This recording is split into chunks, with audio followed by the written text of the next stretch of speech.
Coucou tout le monde, j'espère que vous allez bien. Nous revoilà pour une toute nouvelle vidéo. Et oui, sur cette chaîne, dorénavant, les vidéos vont commencer à s'enchaîner. Bah oui, la rentrée est là. La rentrée est arrivée, là, tout de suite maintenant. Donc, nous ne pouvons plus attendre et on se doit d'y aller au taquet. Voilà. Alors, beaucoup d'entre vous ont commencé la rentrée. Moi, j'ai une petite question. Comment vous retrouvez un petit peu cette rentrée? Est-ce que c'est facile, pas facile? Quelles ont été vos appréhensions? Allez discuter entre vous. Vous pouvez partager votre ressenti. Partageons nos ressentis. Et allez-y gaiement sur les commentaires. C'est aussi ce moment d'échange entre vous, entre futurs aides-soignants. Et puis bah, moi aussi, par curiosité, de savoir comment s'est passée votre rentrée. Alors, effectivement, ça peut faire peur. Alors, beaucoup d'entre vous sont déjà venus me voir en m'envoyant des mails, envoyant des messages, en me disant que j'ai commencé la rentrée et franchement, je trouve ça hyper lourd. Je comprends tout à fait. Ces tonnes de PDF qu'on vous demande à imprimer, ces phrases qui sont incompréhensibles pour certains et difficiles à assimiler parce que ça emploie des mots encore compliqués. Vous posez la question, mais comment je vais faire si déjà j'arrive pas à comprendre un paragraphe du chapitre de la santé publique, comment je vais faire pour passer mon examen? Est-ce que je vais l'avoir, est-ce que je vais pas l'avoir? J'arriverai jamais à rentrer tout ça dans ma tête, nanana, comment je vais faire? Je vais abandonner, j'en peux plus, C'est normal, ce ressenti est tout à fait normal. Alors sachez juste une chose, vous êtes seul maître de votre destin. Je pense que je vous apprends rien, mais là encore plus, parce que vous allez vite vous rendre compte que tout va passer vite et tout va s'enchaîner. Les formateurs, c'est pas de leur faute, ils doivent suivre un programme et ils ont un minimum de temps. On se dit 11 mois ça va, mais non, ils ont 11 mois. Durant ces 11 mois, on peut enlever quelques mois, quelques semaines parce que vous allez être en stage pour vous lancer le programme. Ils sont obligés de vous lancer ce programme. C'est écrit, ils sont obligés. Et parfois, ils vous font des cours qui n'ont pas forcément envie parce qu'ils trouvent ça... Bah... Mais ils sont obligés. Donc, dites-vous juste une chose. Le formateur, lui, il pose le cours. Il pose le cours. Mais c'est à vous seul, de faire vos synthèses, de relever les choses importantes, de faire le lien, de faire vos propres recherches, etc., de vous exercer, de vous perfectionner, etc. Vous êtes le seul à pouvoir, vous êtes seul dans l'histoire. Le formateur, il vous lance le programme et vous, bah, il faut faire avec. Donc, c'est important de se dire, dès le début, il faut que je sois organisée. Il faut que je me fasse un planning de révision, tout en faisant aussi un temps pour penser à vous, à votre famille, à vos enfants, à vos parents, à vos activités, vos loisirs. Parce que la santé mentale durant ces 11 mois, il faut la préserver. Vous allez avoir, comme j'ai dit dans les précédentes vidéos, des moments où ça va aller et d'autres moments où vous allez chuter, vous allez être fatigué, etc., etc. Ne vous dites pas, oh vas-y, tranquille, on vient de démarrer la formation, j'ai le temps. Non. Pourquoi? Parce que à peine rentré en formation, vous allez vite vous en rendre compte que quelques semaines après, vous avez déjà votre premier stage. Durant votre stage, on va vous demander des démarches de soins, etc., etc. Vous n'allez pas forcément avoir beaucoup de temps pour réviser. Mais plus tard, dans de prochaines vidéos, vous allez voir que vous allez pouvoir réviser tout en faisant de la pratique dans vos stages. Et je vais vous montrer comment on fait. Mais en attendant, il ne faut pas se dire, oui, de toute façon, on vient de commencer la formation, hey, vas-y, tranquille, je prends mon time. Non. Je dis pas tous les jours, il faut réviser intense, mais faites-vous un planning.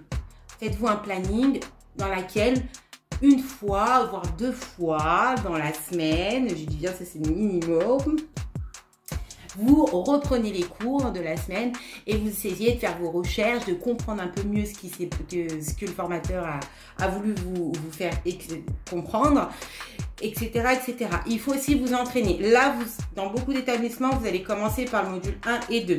Les sigles importants à apprendre, OMS, ARS, etc., etc. Il faut les apprendre. Les définitions importantes, la dénutrition, la malnutrition, la dépendance, la maltraitance, nanani, nanana, il faut les apprendre. avec vos propres mots. Pas obligé d'apprendre par cœur. De toute façon, le par cœur, il y en a qui arrivent, c'est une minorité. Et d'autres, bah, s'en mettent les pinceaux, ils vont mélanger des définitions et la phrase ne voudra rien dire. Donc, c'est important de comprendre ce que vous apprenez. Si vous ne comprenez pas, ça va être compliqué, les amis, trop compliqué. Trop dur, trop dur. Je ne suis pas défaitiste, je suis juste réaliste. Attention. Et donc, voilà, c'est une première chose de fait. Jouez avec les surligneurs. Prenez 4 couleurs. Dans vos 4 couleurs, faites un repère qui va vous suivre toute l'année. Achetez des petites fiches de révision. Vous savez, ils vendent des toutes petites fiches, pas à 4, mais peut-être à 6, à 7. Et faites-vous des petites fiches dans lesquelles vous prenez les éléments importants. Le formateur va vous guider. À un moment donné, il va être pointilleux sur certaines choses. Quand vous voyez qu'il insiste en cours sur des éléments, vous notez. Peut-être pas la phrase parfaite, mais par contre, s'il parle de la santé publique et il insiste sur la santé publique, et ben vous marquez sur cette petite feuille santé publique 2 points. À la maison, vous revoyez santé publique, c'est quoi? Vous mettez la définition, votre propre définition, et vous apprenez comme ça. C'est important de faire ça dès le début. Pour déjà que vous ayez, vous allez voir, vous allez construire tout seul vos synthèses comme ça de cours, et ça sera plus simple pour l'examen. L'examen module 1 et 2 va être essentiellement, dans la majorité des cas, centré sur un cas clinique, que ça soit au niveau pratique ou même sur feuille. Donc, il faut aussi vous interroger sur des situations. Hein. Il y a certaines vidéos qui ont été mises sur cette chaîne, mais j'en ferai d'autres. Sur cette chaîne, ça va changer. J'ai fait beaucoup de vidéos QCM qui va être toujours des vidéos QCM, que vous allez en avoir aussi dans la semaine pour pouvoir vous exercer. Mais il va y avoir des vidéos de synthèse de cours. Ces vidéos-là vont vous permettre de faire un peu le lien avec vos cours que vous avez passés en formation et de reprendre tous ces petits éléments importants. Ça va vous aider également à faire vos fiches. Donc voilà, restez connectés. Vous allez avoir une, voire 2 vidéos de cours dans la semaine. Vous allez avoir des shorts dans lesquels vous allez avoir soit une mise en situation, n'importe laquelle, où je vais vous aider à avoir votre propre réflexion. Et puis, vous allez aussi avoir des petites vidéos, pourquoi pas, de QCM ou autre, je verrai. Mais la semaine sur cette chaîne, dites-vous que dorénavant, vous allez avoir beaucoup d'éléments. Donc, profitez-en, restez connectés. Je ferai des shorts qui seront plus courts. Comme ça, le matin, vous pourrez un petit peu les voir ou après les cours. Et ça sera plus court et plus simple. Si vous avez des idées de vidéos, comme d'habitude, vous pouvez les noter en commentaire. Je les note et je les fais petit à petit. Je voulais vous dire une petite chose. Vous avez la possibilité de prendre un rendez-vous avec moi. Il suffit tout simplement de cliquer sur le lien. Si vous avez des soucis au niveau du paiement, vous pouvez venir me voir via mon email marilou615@gmail. Du coup, je reviendrai vers vous. Ces derniers temps, il y a eu pas mal de problèmes avec le PayPal. Il y a certains paiements qui n'ont pas pu se faire. C'est comme pour les commandes de fiches de révision. Vous venez au pire me voir en privé et je vous guiderai. Voilà, on verra ensemble et il n'y aura pas de souci. Voilà, vraiment, voilà, cette vidéo, c'est plus pour vous conseiller, plus aussi pour vous donner un peu de force, à vous dire que, voilà, si vous avez moindre souci, vous pouvez me contacter. Alors, c'est vrai que c'est compliqué pour moi de rester connecté sur YouTube, mais j'ai Snap. Alors, si tu as Snap, n'hésite surtout pas à me joindre. Voilà, nombreux sont ceux qui m'envoient des petits messages et que je réponds. Il y a la possibilité aussi d'être membre VIP via cette chaîne pour être au plus près de moi et du coup parler au téléphone, etc. etc. Mais voilà, ne reste pas dans ta problématique. Ce qui est important, c'est qu'à chaque problématique en cours, essaye de résoudre assez vite. Car il se peut que tu cumules après les problématiques et il ne faudrait pas que tu abandonnes, il ne faudrait pas non plus que tu rentres dans une déprime. C'est aussi ça. Si tu es fatigué, à un moment donné, tu vas être fatigué d'apprendre, tu vas être fatigué d'aller en stage, tu vas être fatigué d'aller en cours. Essaye de te poser un moment et te centrer sur toi. Voilà, ne jamais s'oublier dans quoi qu'on travaille, qu'on soit en formation ou autre, ne jamais s'oublier. Se dire que oui, effectivement, j'ai la formation, oui, il faut que je révise, mais à un moment donné, il faut aussi que je respire. C'est pour ça, quand je vous parle de planning, de planification, quand vous planifiez votre programme, et ce qui est super important de faire, les amis, faites-le. Faites-le. Faites-vous un planning dans lequel vous avez vos jours de révision, que vous avez vos jours de temps libre pour vous, vos loisirs, etc., etc.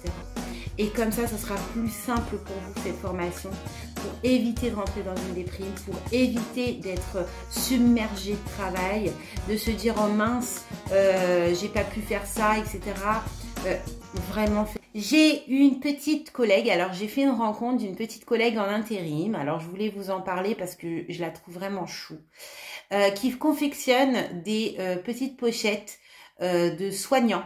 Alors elle est essentiellement, alors c'est une vendeuse, elle a son site web que je vous mets en bas, et elle fait, alors on peut la contacter essentiellement sur TikTok. Alors peut-être dans son site, il y a à un moment donné un lien de contact, donc il faudra voir. Elle confectionne des pochettes et tout, j'en ai commandé une, elle est magnifique. Alors si vous voulez des petites pochettes soignants, n'hésitez pas à la contacter, à lui dire que je viens de la part d'Héloïse, elle sera toute contente. Et donc voilà, je vais vous la montrer. Alors voici la petite pochette, alors moi j'ai pris dans ces tons-là, parce que j'adore tout ce qui est tropical, animaux et tout ça. Donc elle a fait, alors elle a sa propre société. Je suis essoufflée. J'ai monté les escaliers, j'en peux plus. La société c'est Créa Daleosa. Créa Daleosa. Bah, de toute façon, je vous laisserai le lien. Vous pouvez, alors si vous avez TikTok, vous pouvez la joindre. C'est Sarah Demange et franchement c'est top. Le tissu il est lavable, c'est vraiment top. Ça change des pochettes qu'on connaît tous. L'intérieur est en tissu, donc il y a une grande poche au milieu, une seconde petite poche devant. Alors moi je vous avoue, je mets un stylo dedans, 4 couleurs. Et comme je suis en intérim, j'ai souvent pas de vestiaire. Donc, je suis désolée, c'est pas très hygiénique, mais il est hors de question que je mette mes affaires personnelles à disposition de tous. Donc, ce que je fais, c'est que je mets mon téléphone, voilà, et hop. Et après, je désinfecte tout bien et voilà. Mais c'est pas très hygiénique, mais en même temps, à chaque fois qu'on se déplace dans des milieux, on n'a pas de vestiaire, on n'a aucun endroit sécurisant à mettre nos affaires personnelles et donc bah forcément on est obligé de garder et c'est pas bien, mais je n'ai pas envie d'être volée. Donc voilà, en tout cas je te dis à très vite parce que je reviens très vite, mais cette fois-ci pour une vidéo de cours, de synthèse de cours.